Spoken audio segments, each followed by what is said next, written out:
Hello friends, welcome back to our YouTube channel.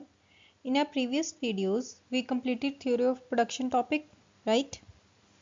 Today we are going to discuss the questions related to that topic. Also these questions helping to understand the topic in a better way, right?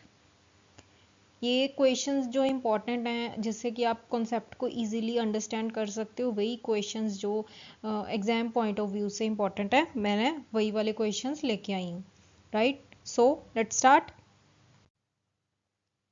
So our first question is, the labor is dash factor of production, right? Labor is dash factor of production. So passive, active, attractive, more than one of the above, none of the above. जो labour होती है कहते हैं वो कौन से factor of production है? Passive होता है कि जिनको हम चेंज नहीं कर सकते. एक्टिव हो गया कि जिसको हम एक्टिवली जो एंगेज है, राइट, कि जिसकी पार्टिसिपेशन क्या है, हम लोग चेंज कर सकते हैं, जो एक्टिवली पार्टिसिपेट कर रहे हैं, राइट. ये तो कोई ऑप्शन ही नहीं है, right. Attractive. So our correct option is option 2, that is active. Labour as a factor of production. अभी मैं क्या करा करूंगी ना, आपके लिए जो इंपॉर्टेंट इंफॉर्मेशन होया करेगी ना, वो भी साथ में लेके आया करूंगी ताकि आप लोग इजीली उसको समझ सको. कहते हैं labour is one of the 4 traditional factors of production in economics along with land, capital, entrepreneurship, right. Labor refers to the human effort, both physical and mental, right, that is used in the production of goods and services. Therefore, labor is called as an active factor of production.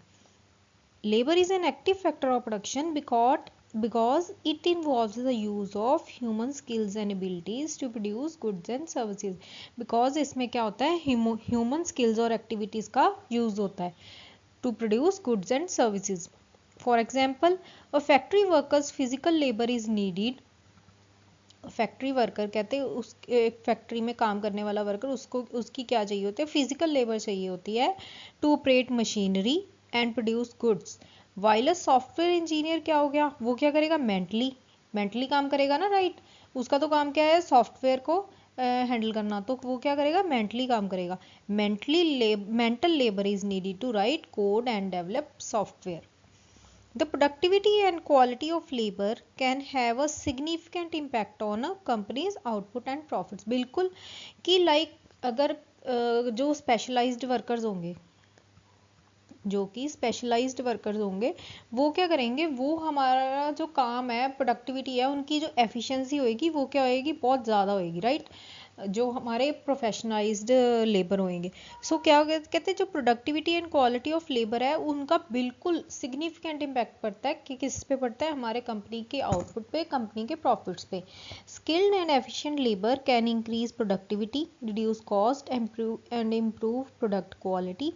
While जो unskilled and inefficient workers क्या करेंगे, lower productivity, higher cost and lower quality.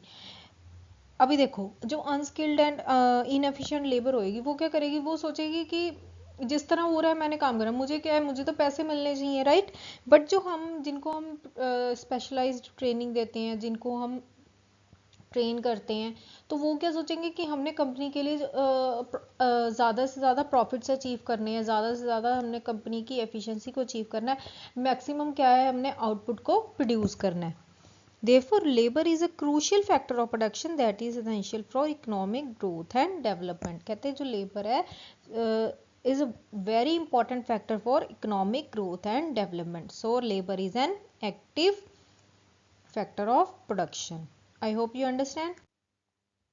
So, our next question is, Q is equals to L plus K, where Q is capital, L for labor and K is capital.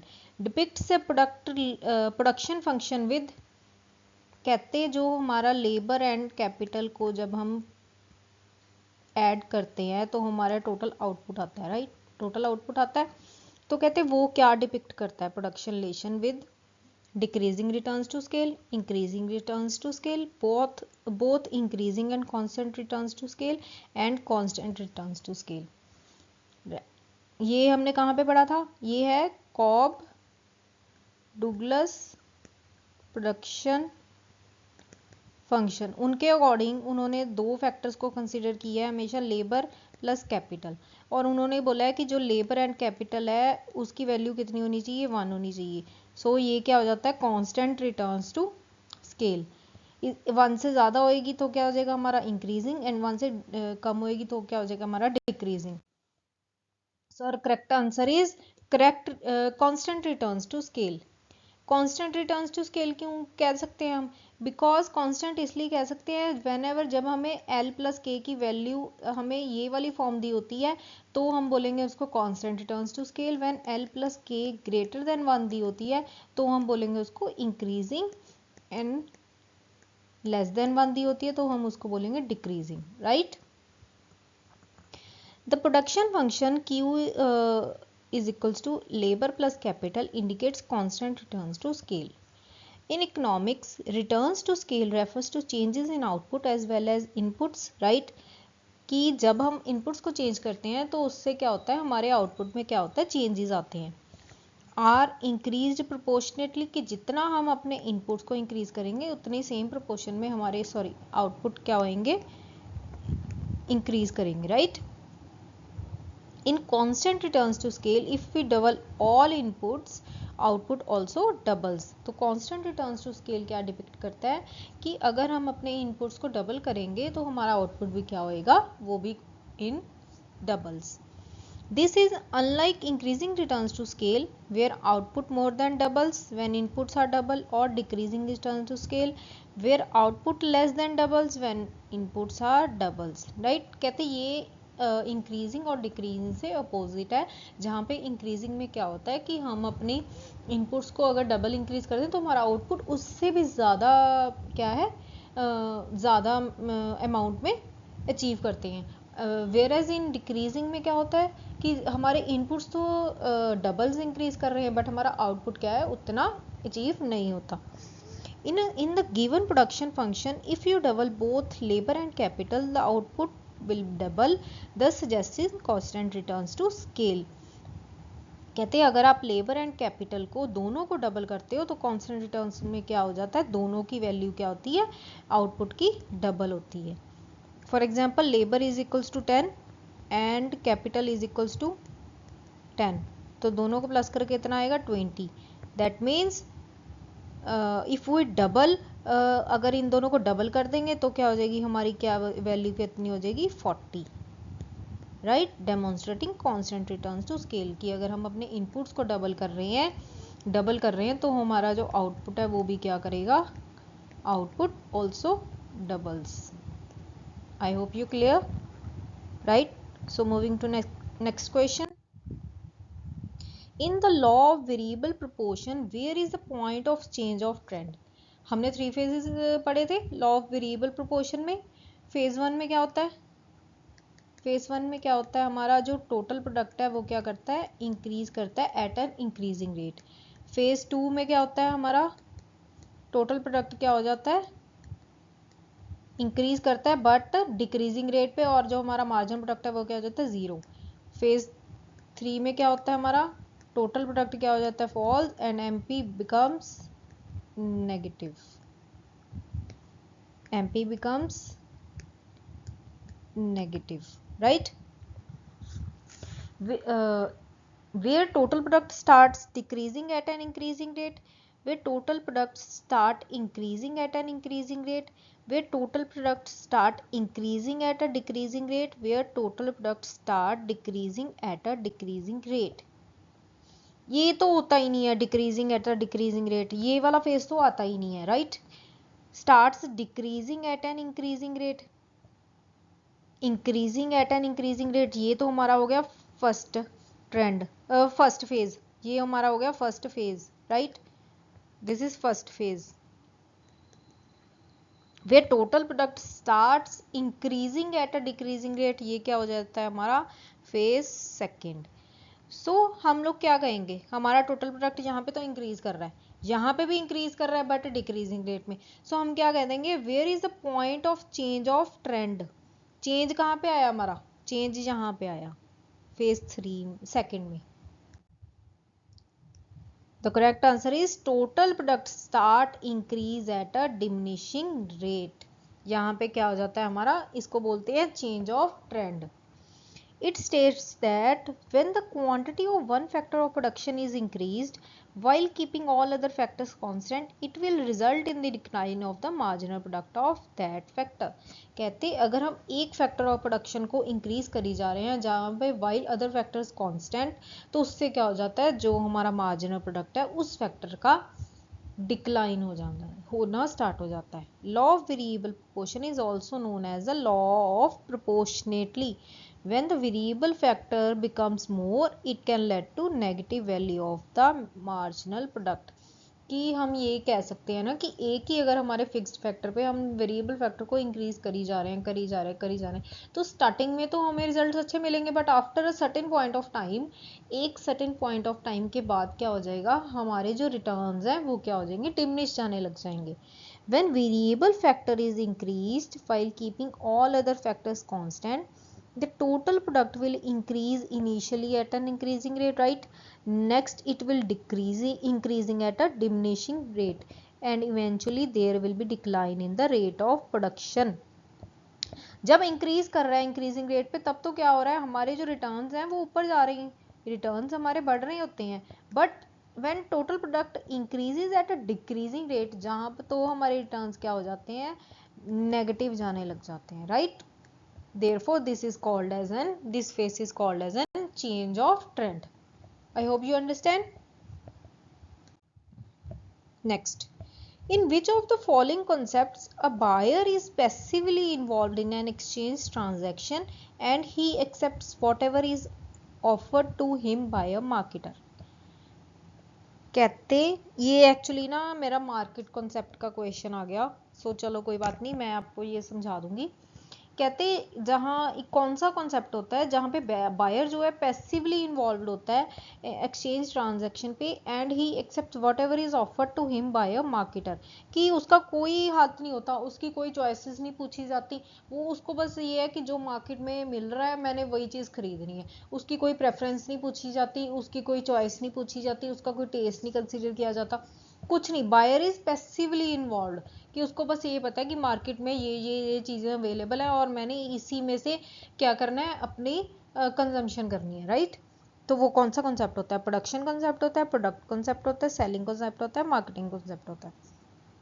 सो पहले मैं आपको ये concept clear करवाती हूँ. The answer is production concept. हाँ जी, अभी first concept क्या होता है हमारा, प्रोडक्शन कॉन्सेप्ट. प्रोडक्शन कॉन्सेप्ट में क्या किया जाता है, प्रोडक्शन कॉन्सेप्ट में जो कंपनी होती है वो ये सोचती है कस्टमर की तरफ बिल्कुल इग्नोर्स कस्टमर्स, ये कस्टमर को बिल्कुल इग्नोर करते हैं कस्टमर्स कंप्लीटली. यहाँ पे वो कस्टमर्स के प्रेफरेंसेस, उनके टेस्ट, उनकी चॉइसेस के अकॉर्डिंग डिसीजंस नहीं लेते. यहाँ पे सिर्फ कंपनी क्या अचीव करना चाहती है, maximum production, always achieves maximum production. The concept that describes a buyer who is passively involved in an exchange transaction and accept whatever is offered to him by a marketer is production concept. The production concept focuses on the idea that consumers will favor products that are widely available and affordable, कि जो market में available हैं और affordable हैं और उन reasonable prices पे मिल रहे हैं, तो वो क्या करना है कि जस्ट कंज्यूमर्स ने वो ले लेना है.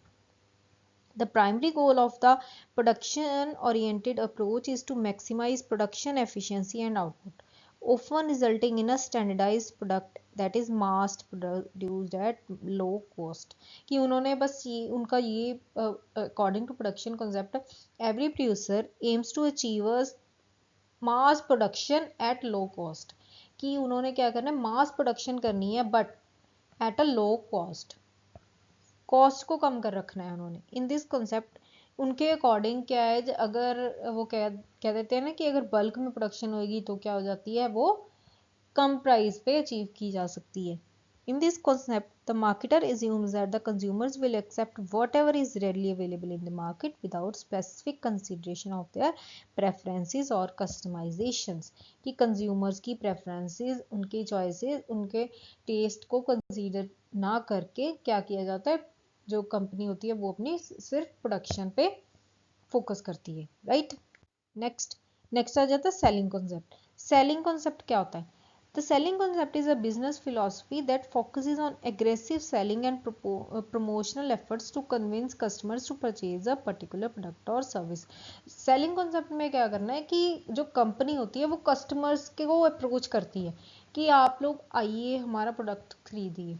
फॉर एग्जाम्पल हम देखते हैं कि जैसे buy one get one sale लगी होती है, right, buy one get one होगी, या कह देते हैं कि हेयर ऑयल के साथ, शैम्पू के साथ हेयर ऑयल फ्री. लाइक जैसे हमने देखा था पहले मैगी के साथ ऑफर्स आ जाती थी कि लाइक मैगी के साथ एक छोटा केचप के साथ मैगी फ्री, राइट. तो ये क्या हो जाता है, सेलिंग कॉन्सेप्ट के में आ जाता है कि लाइक वो प्रमोशनल एफर्ट्स करते हैं, कस्टमर्स को अप्रोच करते हैं कि वो लोग हमारी जो चीज़ें हैं वो क्या करें, परचेज करें. The underlying belief is that consumers will not buy enough of the product unless there is significant sales and promotional push. कहते हैं यहाँ पे किस मतलब क्या बिलीव लेके चलते हैं जो कंज्यूमर्स है, कहते हैं वो जब तब तक प्रोडक्ट नहीं कोई परचेज करेगा जब तक कि हमारी जो सेल्स हैं वो अच्छी ना हो और जो प्रमोशनल एफर्ट्स हैं वो हमारे कम हो, कि हम उनको ज़्यादा से ज़्यादा इंफॉर्मेशन क्या करनी है, हमने प्रोवाइड करनी है. The primary objective of the selling concept is to generate sales revenue through persuasive selling techniques such as advertising, personal selling, promotions करने. This concept places less emphasis on understanding customer needs and preferences and more on the persuasion and selling process. कहते हैं according to selling concept जो consumers की need and preferences के ऊपर क्या है ज़्यादा फोकस नहीं किया जाता. वो क्या करना चाहते हैं, बस अपनी जो सेल्स हैं उनको क्या करना चाहते हैं, इंक्रीज करना चाहते हैं, राइट. देन आ जाता है हमारा product concept. Product concept revolves around the idea that consumers will favor products that offer the highest quality, performance and innovative features. यहाँ पे हम किस पे ध्यान देंगे, हम लोग प्रोडक्ट पे ध्यान देंगे जो कि हम कस्टमर्स के लिए प्रोड्यूस करेंगे, राइट. तो उसकी क्या करनी है, हाईएस्ट क्वालिटी अचीव करनी है, उसकी परफॉर्मेंस अच्छी होनी चाहिए, उसकी जो पैकेजिंग पे ध्यान देना, राइट. ये सब चीज़ें किस में आ जाती हैं, प्रोडक्ट कॉन्सेप्ट में आ जाती हैं.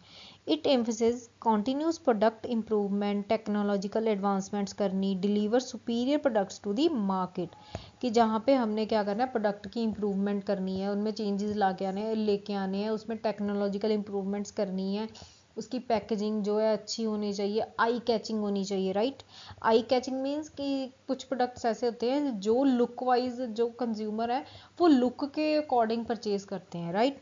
The product concept assumes that customers primarily seek products with exceptional features and that a focus on product excellence will drive customer satisfaction and loyalty.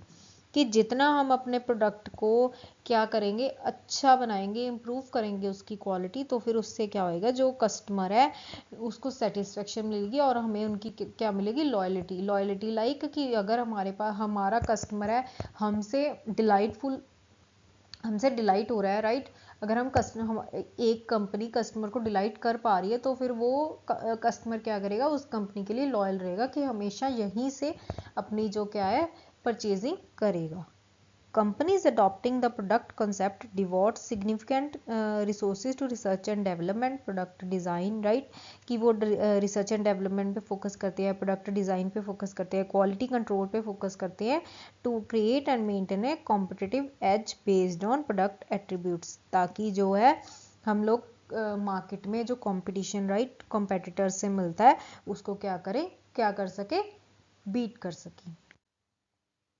Last concept is our marketing concept. Marketing concept is basically customer oriented business philosophy that centers on identifying and satisfying customer needs and wants more effectively than competitors.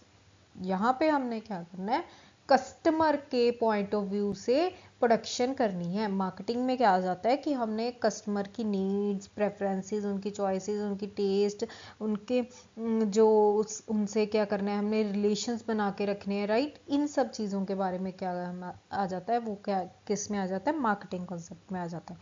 It involves understanding the target marketing, conduct market research, developing customer centric strategies and delivering superior value to the customers, right. कि हमने target market को approach करना. For example अब मान लो Verka milk की बात ले लें, वेरका मिल्क की बात ले लें, तो ये हमने देखना है कि कौन सी कितनी हमारी जो टारगेट मार्केट है, कितने हमारे जो कस्टमर्स हैं वो वेरका मिल्क के क्या करते हैं, परचेज करते हैं, राइट, परचेज कर, तो वो हो जाती है हमारी टारगेट मार्केटिंग की हमने एक टारगेट मार्केट के को पहले देखना है और किसी प्रोडक्ट के लिए कि हमारे किसी प्रोडक्ट के लिए कितनी टारगेट मार्केट है, कि कितनी मार्केट को हमने टारगेट करना है, कितने लोगों की प्रेफरेंस मतलब हमने चॉइस क्या कहते हैं, बाइंग सेटिस्फेक्शन को अचीव करना है। The marketing concept emphasises building long term customer relationship, हमने कस्टमर्स के साथ लॉन्ग टर्म रिलेशंस बनाने हैं, उनकी सेटिस्फेक्शन अचीव करनी है, and achieving organisation goals by delivering customer value, और ऑर्गेनाइजेशन गोल्स को अचीव करना है by delivering customer value.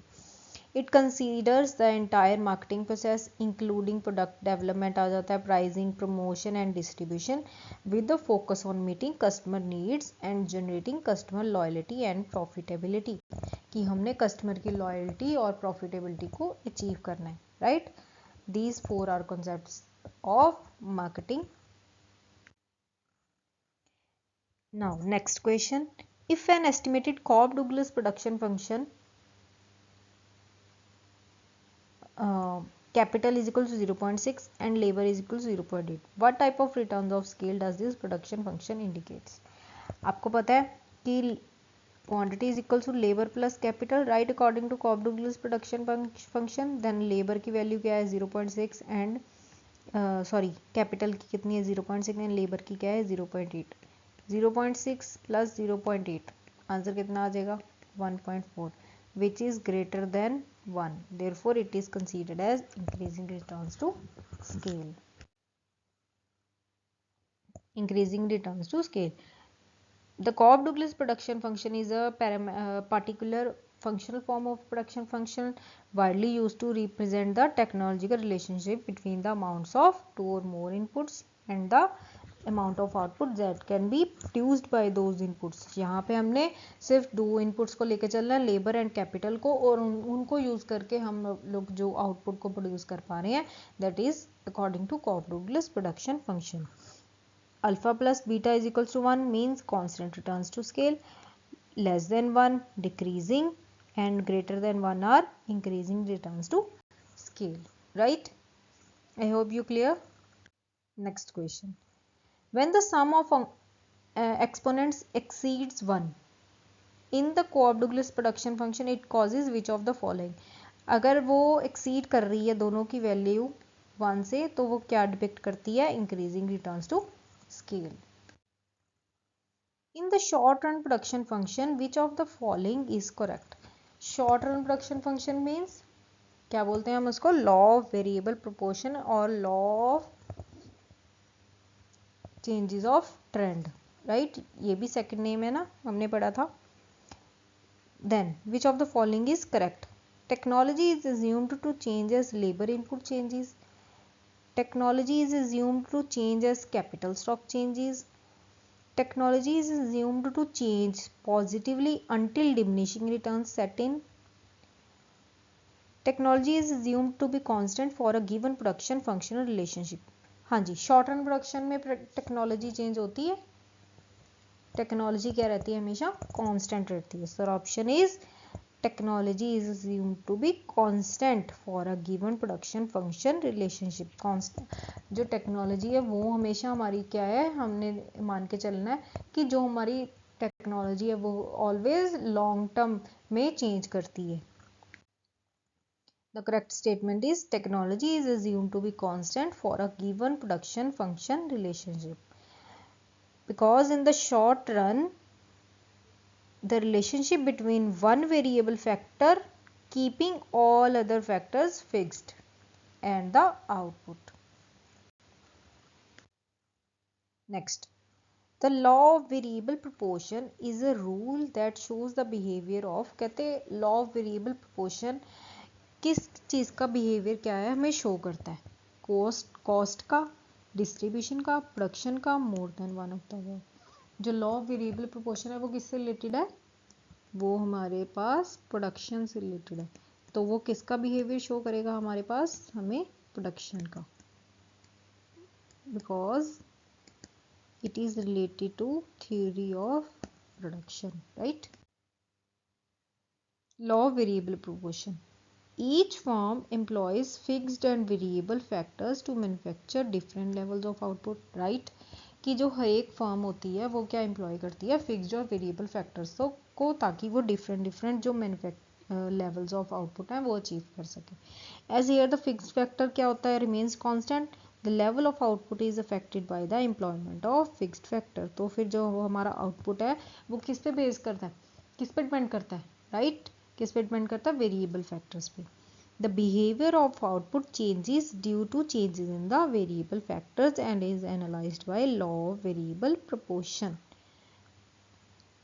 According to law of variable proportion, if one or more factors of production are held constant and other factors allowed to change, the output per unit of the variable factor will increase, reach maximum and then decrease, right। यही three phases हम study करते हैं ना, कि variable portion में कि जो variable factor का जो हमारा आउटपुट है, टोटल प्रोडक्ट है, वो क्या करेगा, पहले इंक्रीज करेगा, फिर मैक्सिमम पे हो जाएगा एंड उसके बाद क्या हो जाएगा, डिक्रीज कर जाएगा, right. Therefore the law of variable portion is a rule that shows the behaviour of production. Moving to next question. हाँ जी, next question, lowering of cost that a firm often experiences when it produces two or more products together, then each alone is known as। कहते जब एक company to और more products इकट्ठे together produce करती है and उसकी जो cost है वो कम हो रही है, तो उसको क्या बोला जाता है, राइट, उसको क्या क्या बोलेंगे हम, economies of scale, economies of scope, economies of specialisation या टेक्निकल एफिशिएंसी। जब कोई कंपनी अपना क्या कर रही है, दो या दो से ज़्यादा प्रोडक्ट्स बना रही है और उससे क्या हो रहा है, उनकी जो कॉस्ट है वो कम हो रही है, दैट मीन्स जो प्रोडक्शन प्रोसेस है उनके फेवर में है, राइट। अगर प्रोडक्शन प्रोसेस उनके फेवर में है तो हमने पढ़ा था, तो उसको क्या बोलते हैं, हम उसको बोलते हैं economies of scope. The correct answer is economies of scope. Now economies of scope का क्या मतलब है, economies of scope occur when a firm can produce two or more products at a lower cost than if it produced each product separately। कि कहते हैं अगर एक एक प्रोडक्ट को सेपरेटली प्रोड्यूस करेगी तो उसकी कॉस्ट ज़्यादा होएगी एज कम्पेयर कि उन्होंने दो और दो से ज़्यादा प्रोडक्ट्स को इकट्ठे मतलब एक साथ क्या कर लिया, प्रोड्यूस कर लिया, तो उसको क्या बोलते हैं हम, economies of scope. This can happen when there are shared resources or inputs between the products or when the production of one product make it easier to produce another product. For example, a car manufacturer might be able to produce cars and trucks at a lower cost, right? कहते हैं car manufacturer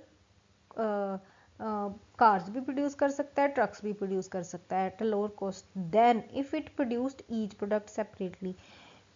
This is because the car manufacturer can share some of the same resources such as assembly lines and machinery between two products। बिल्कुल, because कहते हैं अगर जो car manufacturer है वो truck manufacturer के ट्रक को भी मैन्युफैक्चर करते समय उससे भी उसके जो रिसोर्सेज हैं उनको क्या कर सकता है, शेयर कर सकता है। Economies of scope can be a significant source of competitive advantage for firms. By producing a wider variety of products, firm can lower their cost and becomes more profitable। कहते हैं जो इकोनॉमीज ऑफ स्कोप है वो एक significant source है companies के लिए in the so that they can get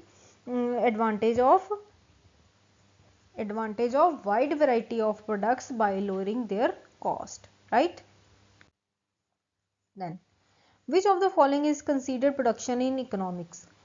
economics में कहते प्रोडक्शन का मतलब क्या है, tiling of soil, singing a song before friends, preventing a child from falling into a manhole on the road, manhole का मतलब होता है गड्ढा, painting A picture for pleasure. तो हमने पढ़ा है इकोनॉमिक्स में प्रोडक्शन का मतलब होता है यहाँ पे हमने क्या करना है, इनपुट्स को ट्रांसफॉर्म करना है into outputs. Therefore our correct option is tilling of soil. Tilling का मतलब है मिट्टी को खोदना। Tiling of soil is considered production in economics because it involves the transformation of raw materials into a final product. This process adds value to the raw material and contributes to the production of goods and services. क्योंकि यहाँ पे क्या हो रहा है, raw materials को final product में transform किया जा रहा है. On the other hand, other options, singing a song before friend, preventing a child from falling into a manhole, and painting a picture for pleasure do not involve the creation of goods and services for the purpose of economic production. कि economically जो ये वाली other options हैं वो क्या कर रहे हैं, वो economic production में कोई भी help नहीं कर रही, right? Next, identify the correct statement. The average product is at its maximum when marginal product is equals to the average product. The law of increasing returns to scale relates to the effect of changes in factor production. Economies of scale arises only because of indivisibilities of factor proportions. Internal economies of scale can accrue only to the exporting sector. Right? कहते ये इनमें से हमने जो है correct statement बतानी है. सो कहते हैं एवरेज प्रोडक्ट हमारी मैक्सिमम होएगी जब मार्जिन प्रोडक्ट क्या है, एवरेज प्रोडक्ट के इक्वल होएगा. जो law of increasing returns to scale है वो कहते हैं लॉ रिलेट्स करता है to fact of changes in factor proportions. Economies of scale कहते हैं ओनली अराइज होती हैं because of indivisibilities of factor proportion. की हमने जो हमारे जो फैक्टर प्रोपोर्शंस हैं वो क्या हैं, अच्छे से इंडिविजिबल नहीं है, राइट. देन आ जाता है fourth option, internal economies of scale can accrue only to the exporting sector. कहते हैं क्या ये सिर्फ एक्सपोर्टिंग सेक्टर पे ही के करके ही एक्रू होती हैं, right. So our correct option is average product is at its maximum when the marginal product is equal to the average product. हमने पढ़ा था ना. The statement, the average product is at its maximum when marginal product is equals to the average product. जब जहाँ पे हमारा जो marginal product है वो maximum होएगा वहाँ पे marginal product किसके इक्वल हो जाता है, हमारा average product के इक्वल हो जाता है.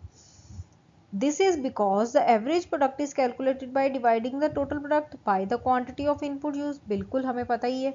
On the other hand, marginal product क्या होता है, is the additional output produced by using one additional unit of input, right. When the marginal product is equals to the average product, it means that each additional unit of input is contributing the same amount of output as the average. जब हमारा marginal product कहते average product के equal हो जाता है, इसका मतलब क्या होता है, इसका मतलब ये है कि जो each additional unit of output क्या कर रहा है, contribute to the same amount of output as the average. कि जितना हम अपनी एवरेज में, जितना हम अपनी इनपुट एवरेज में इंक्रीज कर रहे हैं, सेम अमाउंट ऑफ के चेंज कितना क्या आ रहा है हमारे आउटपुट में हो रहा है. This indicates that the resources are being used efficiently and the average product is maximized. इसका मतलब ये है, ये क्या इंडिकेट करता है कि जो हमारे रिसोर्सेज हैं उनको हम एफिशिएंटली यूज कर रहे हैं और जो हमारा एवरेज प्रोडक्ट है वो क्या है, maximised, right. Then next question is the marginal product of a variable input is best described as. जो मार्जिनल प्रोडक्ट है किसी वेरिएबल इनपुट का, कहते हैं वो बेस्ट डिस्क्राइब कैसे किया जाता है. Total product divided by the number of units of variable input. कहते हैं total product divided by number of units of variable input, कि कितने हम अपने इनपुट्स को वेरिएबल इनपुट्स के डिवाइड करना है. Additional output resulting from A 1 unit increase in the variable input. कि जो हमारा जो एडिशनल आउटपुट हम लोग अचीव कर रहे हैं by increasing 1 input variable. The additional output resulting from a unit increase in both variable and fixed unit. Right, कि जहाँ पे कहते हैं इनपुट आउटपुट जो हमारा इंक्रीज हो रहा है, किससे इंक्रीज हो रहा है, by both variable and fixed input से। The ratio of the amount of variable input that is being used to the amount of fixed input that is being used, कहते हैं या फिर the ratio of the amount of variable input जो कि use की गई है is being used to the amount of fixed input that is being used, कि फिक्स्ड इनपुट को यूज करके जो हमारे वेरिएबल इनपुट में चेंजेस आ रहे हैं या फिर उसकी रेशो। तो मार्जिनल प्रोडक्ट हमें पता है क्या होता है, the additional output resulting from a unit increase in the variable input, because जहाँ पे हमारा फिक्स्ड तो चेंज ही नहीं होता, फिक्स्ड जो इनपुट्स हैं वो हमेशा फिक्स्ड ही रहेंगे। So correct option is option B, the additional output resulting from a unit increase in the variable input. Now let's understand the marginal product of a variable input refers to the additional output, कहते वो additional output जो कि is obtained from increasing the quantity of the variable input by 1 unit, कि जहाँ पे हम क्या करेंगे अपनी जो आउटपुट है उसको इंक्रीज करेंगे bye variable input by 1 unit. It measures the change in total product resulting from a small change in variable input. ये क्या measure करता है कि जो हमारा total product में change आया है by small change in variable input. This concept helps to understand the productivity of each additional unit of input and is an important factor in determining optimal production levels.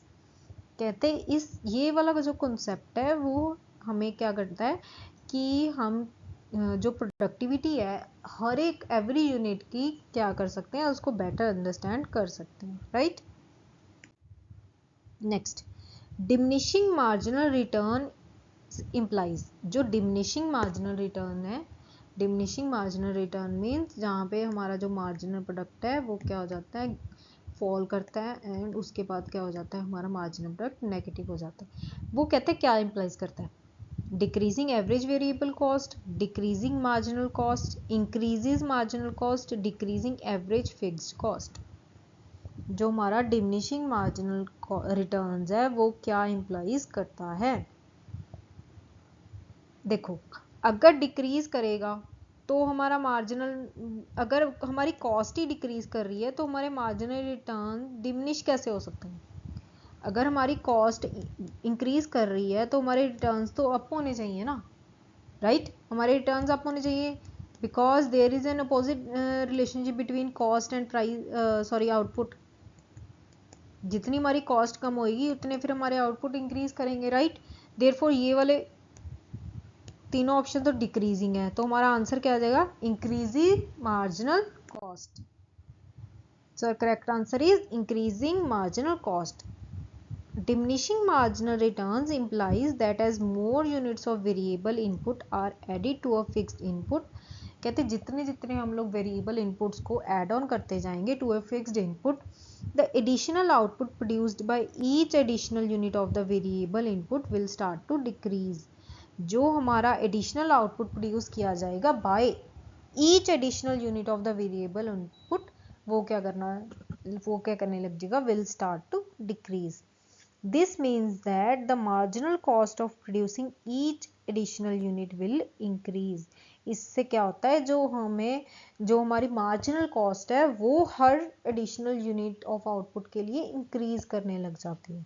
So our correct option is increasing marginal cost. Next, the short run, as economists use the phrase, is characterized by. Short run में कहते हैं economists कौन सा phrase use करते हैं, at least one fixed factor of production and firms neither leaving nor entering the industry। कहते हैं short run में क्या बोला जाता है कि एक फिक्स्ड फैक्टर ऑफ प्रोडक्शन होगा और फर्म ना तो इंडस्ट्री छोड़ के जा सकती है और ना ही इंडस्ट्री में एंटर कर सकते हैं। A period where the law of diminishing returns doesn't hold, कहते हैं वो वाला पीरियड जहाँ पे law of diminishing returns hold ही नहीं करते। No variable inputs, that is all factors of production are fixed, whereas all inputs being variable. So हमारे inputs all inputs variable होंगे, no, no variable inputs, no, हमारा एक factor of variable एक factor of input variable होएगा and others are constant. A period where the law of diminishing returns doesn't hold, wrong, because law of diminishing returns is also known as law short run. At least one fixed factor of production and firms neither leaving nor entering the industry.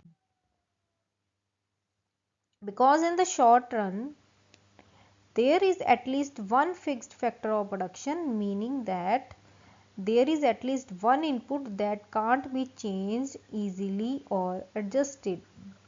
कि एक ऐसा at least एक input होगा जिसको कि हम लोग easily change नहीं कर सकते. This could be a fixed amount of capital और fixed amount of land. For example कहते ये क्या हो सकती है, या तो फिक्स्ड अमाउंट ऑफ कैपिटल जो कि हमने बिजनेस में इन्वेस्ट करी है, और फिक्स्ड अमाउंट ऑफ लैंड जहाँ पे कि हमने प्रोडक्शन करनी है. Additionally, in the short run, firms are not able to easily enter or exit the industry. कहते शॉर्ट रन में क्या होता है, जो फर्म्स हैं वो इजीली कहते इंडस्ट्री में एंटर भी नहीं कर सकती और ना ही एग्जिट कर सकती हैं. क्यों? बिकॉज जो शॉर्ट रन में जो हमारी कैपिटल कम होती है, हमारे पास जो कैपिटल है वो कम होती है, और हमारे पास जो है रिसोर्सेज है वो भी कम होते हैं. So it is not possible for a firm to leave or exit and the industry in the short run.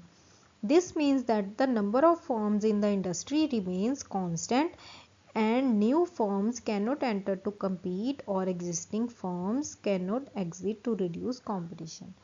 इसका मतलब ये है कि जो नंबर ऑफ फर्म्स इंडस्ट्री में शॉर्ट रन में वो क्या रहेंगी, कांस्टेंट रहेंगी, ना तो न्यू फर्म्स एंटर करेंगी और जो एग्जिस्टिंग फर्म्स हैं वो क्या करेंगी, कंपटीशन को एग्जिट नहीं कर सकती. Right.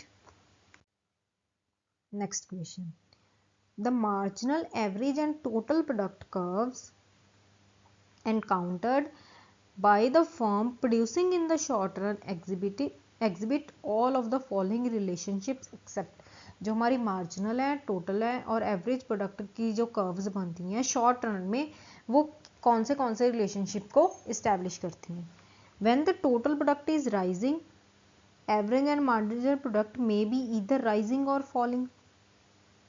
When marginal product is negative, total product and average product are falling.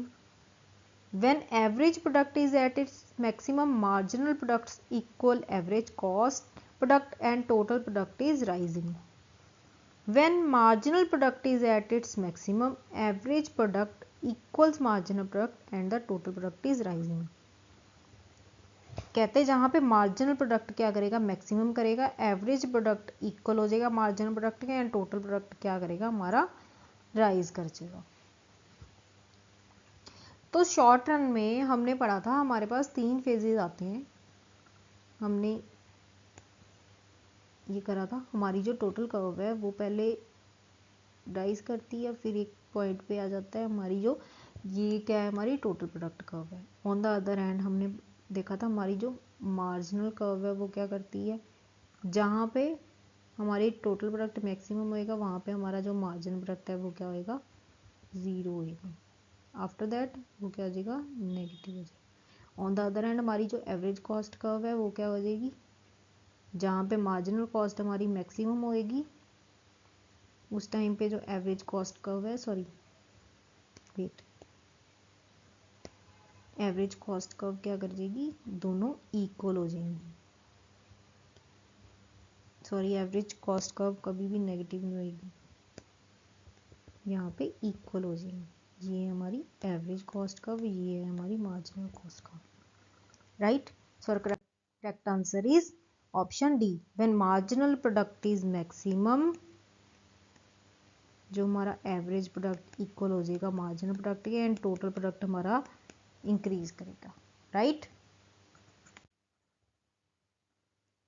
To economist the main difference between the short run and long run. कहते जो शॉर्ट रन और लॉन्ग रन में जो economist के according जो main difference होता है वो क्या होता है. In the short run all inputs are fixed while in the long run all inputs are variable.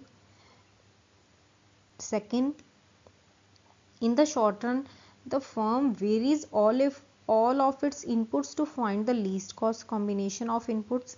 Short run में कहते हैं सारे इनपुट्स क्या करेंगे, वेरी करेंगे, मतलब वेरिएबल होंगे.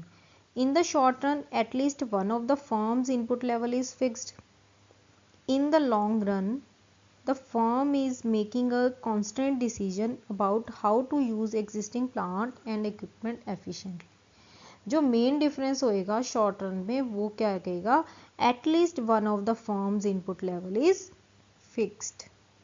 सो correct option is option C. In the short run, at least one of the firm's input level is fixed. This means that the firm cannot adjust or change all of its inputs in the short run. की short run में firm क्या करेगी, सारे अपने inputs को वह change नहीं कर सकती. It is limited by the fixed input level, which could be a fixed amount of labor, capital और एनी अदर इनपुट की. एक फैक्टर क्या है, हमने कांस्टेंट लेके चलना है और वो कुछ भी हो सकता है, लाइक लेबर हो सकती है, कैपिटल हो सकता है और any other input. This constraint on input adjustment in the short run affects the firm's decision making process and its ability to optimise its production and cost efficiency. कहते ये constant जो है हम अपने इनपुट एडजस्टमेंट का short run में लेके चलते हैं, जिससे कि हमारा जो डिसीजन प्रोसेस होता है वो अफेक्ट करता है. बिकॉज इससे हम क्या कर सकते हैं, अगर हमारे जो इनपुट कॉन्स्टेंट अगर हम लेके चलते हैं तो उससे क्या कर सकते हैं, हम अपने जो प्रोडक्शन है उसको ऑप्टिमाइज कर सकते हैं एंड अपनी कॉस्ट को एफिशिएंटली कम कर सकते हैं. On the other hand, in the long run, all inputs are variable, allowing the firm to adjust and optimize its inputs level to achieve the more efficient production process. कि जहाँ पे हम क्या है अपने inputs level को change करके उनको efficiently use करके क्या कर सकते हैं, achieve कर सकते हैं efficient production. Next, which of the following is the best definition of a production function? Production function कहते बेस्ट डेफिनेशन क्या है प्रोडक्शन फंक्शन की. The relationship between market price and quantity supplied. Next, the relationship between the firm's total revenue and cost of production. Next, the relationship between the quantities of inputs needed to produce a given level of output. Next, the relationship between the quantity of inputs and the firm's marginal cost of production. So our correct option is, according to production function, the relationship between the quantities of inputs needed to produce a given level of output. किसी output को produce करने के लिए जो हमारे पास quantities हैं inputs की, उसको उसका रिलेशनशिप.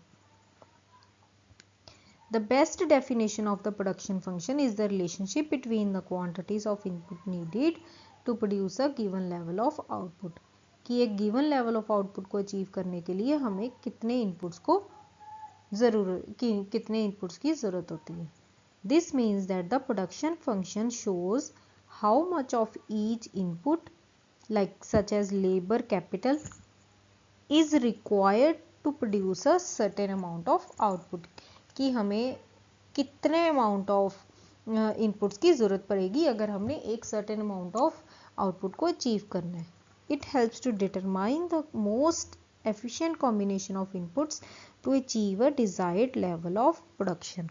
कहते हैं ये हमें हेल्प करता है कि हम लोग efficient combination of inputs को लेके चले एक desired level of production को achieve करने के लिए. Right? Moving to next question. Now, diminishing returns occur. Next question कहते हैं diminishing returns कब occur होते हैं. First, when units of a variable input are added to a fixed input and total product falls.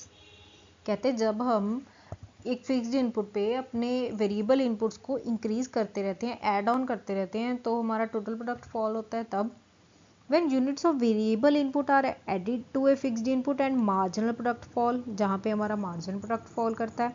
when the size of the plant is increased in the long run, जहाँ पे कहते हैं जो हमारा long run में हम plant का size increase कर लेते हैं. next, when the quantity of the fixed input is increased and returns to the variable input falls, जहाँ पे क्या होता है हम एक फिक्स्ड इनपुट की क्वांटिटी को इंक्रीज कर लेते हैं और उससे क्या होता है हमारे वेरिएबल इनपुट के रिटर्न्स क्या है फॉल करने लग जाते हैं. सो डिमिनिशिंग रिटर्न्स हमें पता है कि हमेशा शॉर्ट रन में एप्लीकेबल होते हैं. राइट? शॉर्ट रन में एप्लीकेबल होते हैं. So this option is long run, obviously eliminated. Next, when the quantity of fixed input is increased. Fixed input की क्वांटिटी कभी भी हमेशा कांस्टेंट रहती है in the short run. So this option also eliminated. Now we have to choose from these two options. When units of variable input कहते हैं added होते हैं और हमारा टोटल प्रोडक्ट फॉल करता है. When units of variable input are added to a fixed input and हमारा margin product fall करता है. So our correct option is option B. Why? Because हमें पता है जो हमारे डिमिनिशिंग रिटर्न्स क्यों अक्कर होते हैं, जब हमारा जो मार्जिन प्रोडक्ट है वो क्या करने लग जाता है, डिमिनिश करने लग जाता है, फॉल करने लग जाता है. Right? When units of the variable input are added to a fixed input and marginal product क्या करता है, fall करता है. Diminishing returns occur when units of variable input are added to a fixed input and marginal product falls. This means that as more units of the variable input are added, the additional output जो हम produce करेंगे by each additional unit वो क्या करने लग जाएगी, वो करने लग जाएगा decreases. Right? This is because the fixed input like machinery or land has the limited capacity to efficiently utilize the variable input. Because जो हमारी जो fixed input रहेगी उसकी कहते एक after a certain period of time जो efficiently utilize करने की capacity है वो क्या करने लग जाती है, कम होने लग जाती है, वेरी करने लग जाती है. As a result the overall productivity of the variable input decreases leading to diminishing returns. कहते हैं इससे क्या हो जाता है, जो हमारा वेरिएबल इनपुट का ओवरऑल प्रोडक्टिविटी है वो क्या करने लग जाती है, डिक्रीज करने लग जाती है, और हमारे जो रिटर्न्स हैं वो क्या करते हैं, डिमिनिश हो जाते हैं. राइट? नेक्स्ट, ये दिए हुए हैं हमें आवर्स ऑफ लेबर, ये हमारा टोटल आउटपुट, ये है हमारा marginal product. What is the total output when 2 hours of labour are employed. कहते हैं जब हमने 2 आवर्स ऑफ लेबर एम्प्लॉय कर लिया तो हमारा टोटल प्रोडक्ट क्या होगा. हमारा मार्जिनल प्रोडक्ट कितना है, 180. सो हमारा एडिशनल कितना हुआ है, 80. Total product plus marginal product is equals to total product. So total answer is option C 180. Right? दोनों में चेंज कितना आया, मार्जिन प्रोडक्ट पहले 100 था, सॉरी टोटल प्रोडक्ट पहले 100 था, बाद में कितना चेंज आया कि मार्जिन प्रोडक्ट 80 हो गया. तो हमारा कितना चेंज आया, 100 प्लस 80 इज इक्वल्स टू 180. यहाँ पे कितना चेंज आएगा हमारा, 180, सॉरी यहाँ पे तो 180 आएगा, यहाँ पे 80 आएगा ना मार्जिन प्रोडक्ट. टोटल प्रोडक्ट तो हमारा 180 चेंज हुआ है, बट मार्जिन प्रोडक्ट कितना चेंज हुआ है, 180 minus 100 is equals to 80 units, which is 80. Right? Next, what is the marginal product of the third hour of labor. Third hour of labour के लिए हमारा जो मार्जिनल प्रोडक्ट है वो कितना है, मार्जिनल प्रोडक्ट हमारा कितना है. सबसे पहले तो यहाँ पे हमारा आ जाएगा 180. 180 के बाद 240 minus 180 is equals to 60 units. So our answer is 60 units. Right? दोनों का डिफरेंस होता है ना, 240 minus 180 is equals to 60 units. Marginal product of third labor. Next question. What is the average product of the first 3 hours of labor. कहते जो हमारा first 3 hours of labour है उसका एवरेज प्रोडक्ट कितना होगा. एवरेज प्रोडक्ट हमने find out करना है, 100 प्लस 180 प्लस 240. राइट? 180 प्लस 240, यहाँ पे कितना आ जाएगा, 60. ये हो गया हमारा. तो एवरेज प्रोडक्ट क्या होता है, 100 plus 80 plus 60, 240. 3 hours of labour का करना है, 3 8 24. So correct option is answer B, option B. Next, an isoquant shows isoquant curve हमने स्टडी करी थी, कहते वो क्या शो करती है, the amount of labour needed to produce any level of output with capital held constant. The amount of capital needed to produce any level of output with labor held constant. The various combinations of capital and labor that will produce a given amount of output. D option is none of the above. जैसे कि हमें पता है कि जो हमारा isocon curve है वो क्या शो करता है, different combinations of labor and capital that will produce a given amount of output, right? So correct option is option C. An isoquant shows the combinations of inputs that result in a given amount of output. कि different combinations of input जो कि हम एक certain level of output को produce करने के लिए चाहिए होती हैं, right? Next, the marginal rate of technical substitution of labor for capital measures. कहते जो marginal rate of technical substitution है of labour for capital, labour for capital कि हमें लेबर चाहिए ऑन द बेसिस ऑफ कि हमें कैपिटल कम करनी पड़ेगी, right? The amount by which the capital input can be reduced while holding quantity produce constant when one more unit of labour is used. कहते the amount जहाँ पे capital input को reduce कर सकते हैं, जहाँ बट जो हमारी क्वांटिटी प्रोड्यूस कांस्टेंट रहेगी जबकि हम एक और यूनिट ऑफ लेबर को यूज करेंगे. Next, the amount by which the labour input can be reduce, जहाँ पे लेबर इनपुट को रिड्यूस कर सकते हैं, जहाँ पे हमारी जो क्वांटिटी है वो कांस्टेंट रहेगी. When one more unit of capital is use, जहाँ पे हम जो कैपिटल है उसकी एक और यूनिट को यूज करेंगे. The ratio of total labour to total capital, the ratio of total capital to total labour, ये दोनों ऑप्शन तो पहले ही नहीं आएंगी. हमने क्या बताना है, the marginal rate of technical substitution of labour for capital. Capital के लिए हमने क्या करना है, कैपिटल के लिए हमने क्या करना है, लेबर को सब्स्टिट्यूट करना है, right?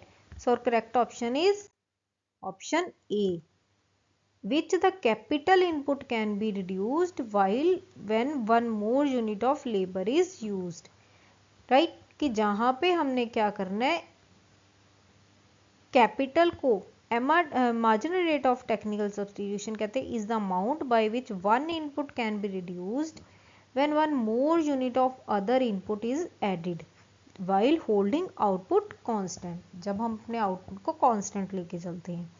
B option is false because it represents the marginal rate of technical substitution of capital for labor. हम क्या कर रहे हैं, labour for capital, right?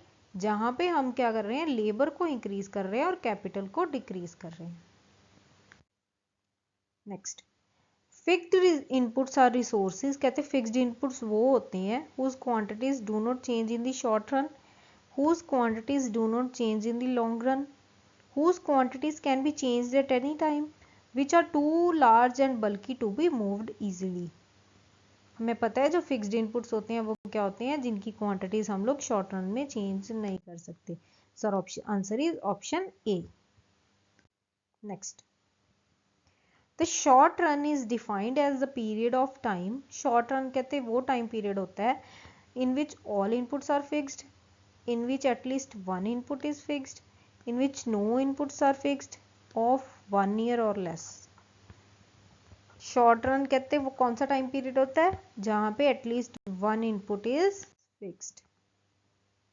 Option B, because in the short run a business cannot change its plant capacity. For example, a firm can hire new workers, बिल्कुल, have its workers work longer hours or change the organization of its operations in the short run. Once it changes its plant capacity, it moves into the long run. कि जहाँ पे कहते हैं एक firm क्या कर सकती है, न्यू वर्कर्स को हायर कर सकती है, उनके वर्किंग आवर्स को बढ़ा सकती है और जो कंपनी ऑर्गेनाइजेशन के ऑपरेशंस हैं उनको भी चेंज कर सकती है शॉर्ट रन में. बट अगर वो अपनी प्लांट कैपेसिटी को चेंज कर लेगी तो वो क्या हो जाएगी, लॉन्ग रन टाइम पीरियड बन जाएगा. retiring machinery or taking new machines, moving into larger buildings are long run occurrences। कि हम लोग क्या कर रहे हैं, एक मशीन को न्यू परचेज कर रहे हैं, रिटायर कर रहे हैं, लार्जर बिल्डिंग में मूव कर रहे हैं, तो ये सब क्या हो जाएगा, ये long run occurrences, right. This is related to long run production period, right. Next, total product is the same as, कहते हैं टोटल प्रोडक्ट किससे रिलेटेड होता है, total product is the same as total resources used, total revenue, total utility, total output. हमें पता है total product क्या show करता है, हमारा टोटल आउटपुट। तो correct option is option D. इधर ये कहते हैं this is just definition, total product is defined as the total output जितना कि एक फर्म प्रोड्यूस करेगी, right. Next, the marginal product of labour is defined as, कहते हैं मार्जिनल प्रोडक्ट जो लेबर का हम कैसे डिफाइन करेंगे, cost of one worker, average output per worker, change in revenue from using one more unit of labour, change in output from using one more unit of labour. Marginal product of labour is defined as, marginal product हमें पता है कि जो labour का वो defined होएगा by changing by calculating changes in output by using one more unit of labor. So our correct option is option D. कहते the word margin always means the last unit, the incremental change of something, कि जहाँ पे हमारे for example 100 पहले change आता था, अब 110 आया है, तो जो 110 आया है दिस इज सॉरी जो 10 रुपीज़ का चेंज आया है और आउटपुट का चेंज आया है उसको हम क्या बोलते हैं, incremental change of something. For example if a firm hires an additional worker and its output increases by 100 units a day, then marginal product of labour is 100 unit. कि अगर हम एक एडिशनल लेबर को हायर कर रहे हैं तो हमारी आउटपुट जो है 100 यूनिट से इंक्रीज करगी, तो हम मार्जिनल प्रोडक्ट ऑफ लेबर क्या बोलेंगे, 100 units. I hope you clear. Next, the law of diminishing marginal returns, marginal returns के बारे में बात कर रहे हैं, states that as additional unit of variable input are combined with fixed inputs in the production process। कहते हैं जैसे जैसे हम लोग वेरिएबल इनपुट्स में एडिशनल यूनिट को कंबाइन करते हैं विद फिक्स्ड इनपुट, तो हमारा टोटल प्रोडक्ट क्या होता है, decreases bye larger and larger amounts, decreases bye smaller and smaller amounts, remains constant, increases by smaller and smaller amount. क्या करता है, as additional unit of variable input are combined with fixed inputs in the production process। तो हमारा जो total product है वो क्या करेगा, increases smaller and smaller amount। if hiring a worker adds 50 units to total product and hiring one more worker adds 40 units to total product, then the firm has experienced the law of diminishing returns। कि जैसे जैसे हम लोग variable inputs को add on करते जाएंगे तो हमारा जो टोटल प्रोडक्ट है वो क्या कर जाएगा, फॉल कर जाएगा विद एवरी चेंज। कि जैसे जितना हम लोग अपने वेरिएबल फैक्टर में चेंजेस लेके आते रहेंगे हमारा जो टोटल प्रोडक्ट क्या करते रहेगा, डिक्रीज करता रहेगा, right. Next, total product will decrease as more of an input is added to the production process only if।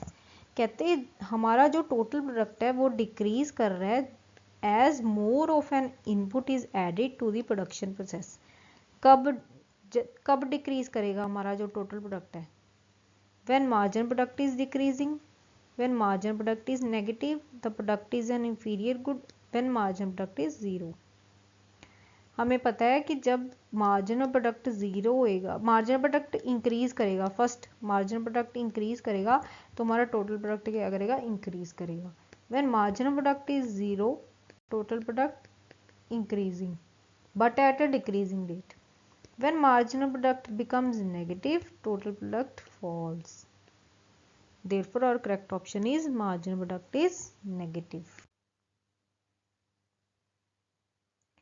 Marginal product is the change in total product that occurs when the usage of a particular resource increases by 1 unit. कि जब हम लोग क्या कर रहे हैं, marginal product कहते हैं वो चेंज है जो चेंज किस में आता है, टोटल प्रोडक्ट में चेंज आता है by use increasing 1 unit, all other resources constant. For example, if a firm hires one more worker and its total product increasing, marginal product is positive. If its total product declines when an additional worker is hired, the marginal product negative. कि जहाँ पे हमारा margin product positive रहेगा, total product क्या करेगा, हमारा decline करेगा, and sorry total product भी क्या करेगा, हमारा इंक्रीज करेगा. But when margin product is negative, total product also decreases. Next, total product is greatest where. Total product हमारा मैक्सिमम कब होता है, when margin product is zero. जब हमारा मार्जिन प्रोडक्ट क्या हो जाता है, जीरो हो जाता है, then our total product is greatest. At the point where marginal product is zero means that the additional input, an additional worker added nothing to the firm's total product. Now, from the following table, determine the marginal product of labor when the firm increases from 3 to 4 units of labor. कहते जब जो हमारा firm क्या कर रही है, 3 units of labour से 4 unit पे इंक्रीज कर रही है, तब हमारा मार्जिनल प्रोडक्ट कितना है, मार्जिनल प्रोडक्ट कितना आएगा. हमें फर्स्ट में पता है 15 minus 0 is equals to 15. Then second unit पे 35 माइनस 15 इज इक्वल्स टू कितना आएगा, 20, right. Then 50 minus 35 is equals to 15, sorry यहाँ पे 20 आएगा. देन जब हम फोर्थ यूनिट पे आ रहे हैं तो 60 minus 50 is equals to 10. So our correct option is option B, right. इन्होंने बोला है marginal product of labour determine करो when the firm increases from 3 to 4 units of labour input. So our correct option is option B. 60 minus 50 is equals to 10. 10 units have been added to the total product as we went from 3 units to 4 units, right. Next, the law of diminishing marginal return is first evident in the following table. जो हमारे diminishing marginal returns हैं कहते वो कहाँ पे हम लोग according to the table कहते कहाँ पे एविडेंट हो रहे हैं. Law of diminishing marginal return, जहाँ पे जो हमारा मार्जिनल प्रोडक्ट है वो क्या करने लग जाता है, फॉल करने लग जाता है. फर्स्ट यूनिट पे हमारा 10 minus 0 is equals to 10. Second पे 22 minus 10 is equals to 12. Then 33 minus 22 is equals to 11. Then 40 minus 33 is equals to 7. then 45 minus 40 is equals to 5. यहाँ पे इंक्रीज कर रहा है, यहाँ पे क्या हो रहा है, डिक्रीज कर रहा है. So our correct option is with the third worker, with the third worker. Third worker पे क्या कर रहा है, हमारा जो डिमिनिशिंग मार्जिनल रिटर्न्स अराइज हो रहे हैं, बिकॉज जहाँ पे हमारा मार्जिनल प्रोडक्ट क्या कर रहा है, begins to falls. From 0 to 1 unit total total product increases by 10. For 1 to 2 units total product increases by 12, but from 2 to 3 units total product increases by only 11 units. Next, so this is it for today's video. I hope you like the questions, right. अगर आप लोगों को मेरी videos अच्छी लग रही हैं please मेरे चैनल को सब्सक्राइब कीजिए, Renu Mittal coaching classes. Thank you.